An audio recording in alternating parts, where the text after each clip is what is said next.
Vous connaissez sûrement l'expression « À Rome, faites comme les Romains ».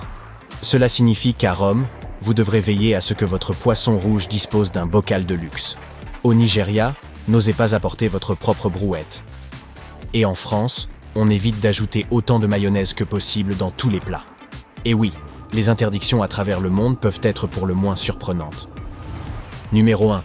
Vous ne verrez jamais de vieilles poignées de porte à Vancouver, au Canada. Il y a quelque temps, la ville a modifié son code de la construction pour imposer l'utilisation de poignées de porte modernes et élégantes. Ce changement vise à rendre les bâtiments plus accessibles et plus faciles d'usage. Non seulement les nouveaux bâtiments sont concernés, même l'historique hôtel de ville de Vancouver a vu ses élégantes poignées de porte art déco remplacées par des leviers dorés brillants. Mais ne vous inquiétez pas outre mesure, vous pourriez garder vos poignées de porte chez vous aussi longtemps que vous le souhaitez. Aucune brigade de la répression des poignées de porte ne viendra vous les confisquer. Numéro 2. Voici un conseil pour les amateurs du jeu GeoGuessr. Si vous apercevez cette chaise sur une photo, cela signifie qu'elle n'a aucune chance de se trouver à Bâle, en Suisse. On l'appelle une chaise monobloc, et elle est très spéciale. La plupart des objets indiquent leur origine chronologique et géographique, comme la forme des prises électriques ou les étiquettes des bouteilles de shampoing. Mais la chaise monobloc est indépendante de tout contexte. Certains la considèrent comme l'un des objets les plus parfaitement conçus au monde, tandis que d'autres affirment que son aspect homogène est dérangeant et ce que la mondialisation aura produit de pire. Alors, pourquoi est-elle interdite à Bâle? Les autorités souhaitent simplement que la ville reste élégante, et le design de cette chaise ne leur plaît pas du tout. Si vous souhaitez en avoir une dans votre jardin, libre à vous, mais elles sont interdites dans les espaces publics depuis 2008. Numéro 3. Si vous avez déjà envisagé d'amener une brouette au Nigeria, autant vous prévenir, n'y pensez même pas. Si vous en avez besoin pour une quelconque raison durant votre séjour au Nigeria, achetez-en simplement une sur place à votre arrivée. Les autorités ne laisseront pas passer votre brouette importée à la frontière. Pourquoi? Eh bien, car elles veulent soutenir leur propre industrie et donner une chance aux fabricants locaux de brouettes d'exister. Numéro 4. En Chine, les autorités ont décidé de mettre fin au voyage temporel. Attendez une minute, ce n'est pas ce que vous pensez.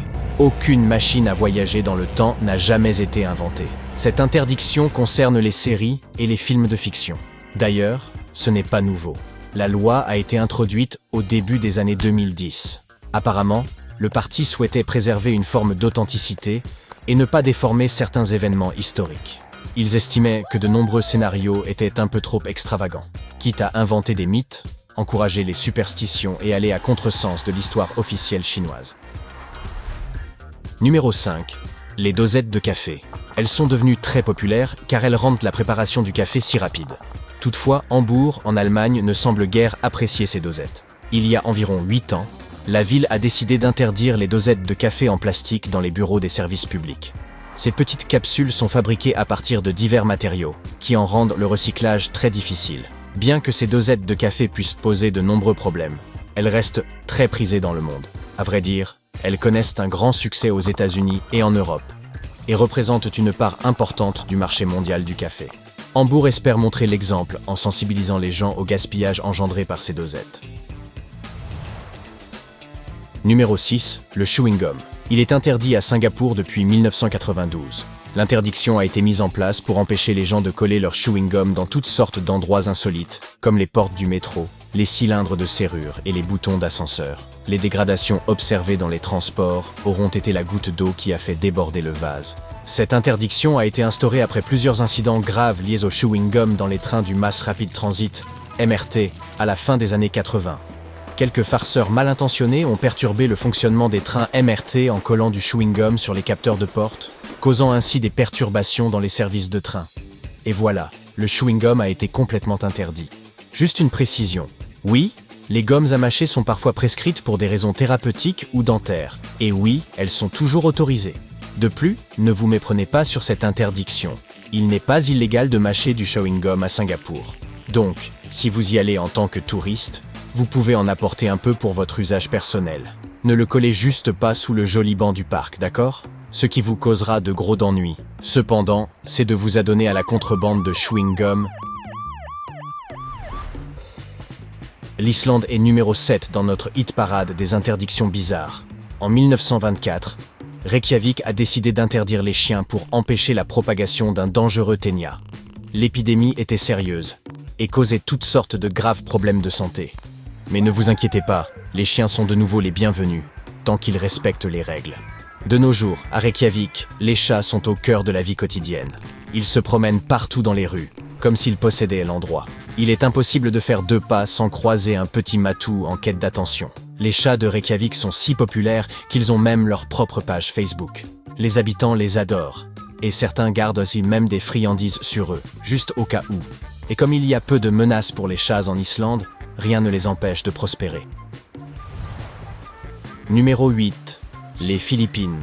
Celle-ci est vraiment bizarre. Chanter My Way dans les bars à karaoké est en quelque sorte interdit dans ce pays. Cette chanson, apparemment inoffensive, a engendré par le passé des conséquences assez graves, comme des bagarres et même des décès prématurés. Personne ne connaît le nombre exact de cas mortels causés par cette chanson. Mais on a dénombré plusieurs incidents au cours des 10 dernières années. Les paroles de la chanson, un tant soit peu prétentieuses, semblent énerver les Philippins lorsqu'elles sont mal interprétées. Cela a conduit certains karaokés à bannir officieusement cette chanson, afin d'éviter tout débordement. Numéro 9. Avez-vous déjà entendu parler de la loi Metabo au Japon? Il s'agit de mesurer le tour de taille des gens pour lutter contre l'obésité. Introduite en 2008, l'objectif était que les entreprises et les pouvoirs publics atteignent des objectifs spécifiques, sous peine de sanctions financières. Le ministère de la Santé espérait que cette initiative aiderait à prévenir diverses maladies. Ainsi, chaque année, les personnes âgées de 40 à 75 ans devaient faire mesurer leur tour de taille. Les employeurs et les autorités locales devaient s'assurer qu'au moins 65% des gens y participent. Le but visé était de réduire les taux d'obésité au Japon de 25% d'ici 2015. En cas d'échec, des amendes étaient même prévues. Le résultat ? En 2024, seuls 4,5% des Japonais auraient encore des problèmes de poids.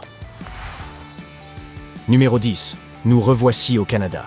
Si vous voyez quelqu'un compter des centimes à la caisse, vous pouvez vous amuser un peu à ses dépens. Légalement, bien entendu.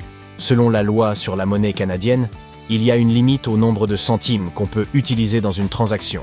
25 pour être précis.